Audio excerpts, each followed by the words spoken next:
మూసీ నది ప్రక్షాళన, Musi river front development ప్రాజెక్టుకు మా ప్రభుత్వానికి అత్యంత ప్రాధాన్యం. ఈ ప్రాజెక్టులో భాగంగా మూసీ నది తీర ప్రాంత పర్యావరణ వ్యవస్థను పునరుద్ధరించాలని భావిస్తున్నాం. ఈ ప్రాజెక్టు వల్ల సుమారు 110 చదరపు కిలోమీటర్ల పట్టణ ప్రాంతం పునర్జీవనం చెందుతుంది.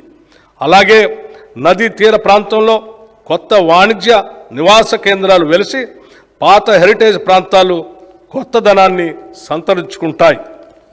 మూసీ నది పరివాహక ప్రాంత అభివృద్ధి ప్రాజెక్టు వల్ల జల నిర్వహణలో ఎదురయ్యే సంక్లిష్ట సమస్యలను పరిష్కరించుకోవచ్చు. పర్యావరణానికి నష్టం కలగని విధంగా మౌలిక సదుపాయాలను కల్పించుకోవచ్చు. ఈ ప్రాజెక్టులో రిక్రియేషన్ జోన్లు, పాదచార జోన్లు, పీపుల్స్ ప్లాజాలు, చిల్డ్రన్ థీమ్ పార్కులు, ఎంటర్టైన్మెంట్ జోన్లు అభివృద్ధి చేస్తాం.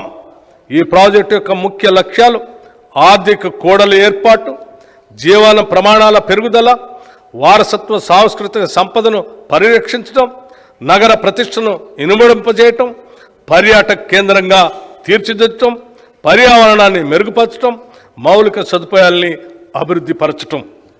ఈ లక్ష్యాలను సాధించే దిశగా ఇప్పటికే సామాజిక ఆర్థిక అనుభవ సర్వే, సోషియో ఎకనామిక్ ఎంజాయ్మెంట్ సర్వేను చేపట్టడానికి రెవెన్యూ శాఖలో 33 బృందాలను ఏర్పాటు చేశాం.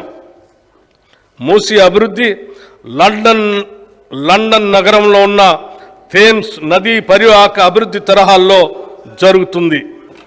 ఈ మూసీ నది అభివృద్ధి అత్యంత ప్రతిష్టాత్మకంగా భవిష్యత్తులో దేశంలో అనుసరించదగిన అత్యుత్తమ మోడల్గా జరగాలన్నదే మా ప్రయత్నం, జరుగుతుందనేదే మా ప్రగాఢ విశ్వాసం.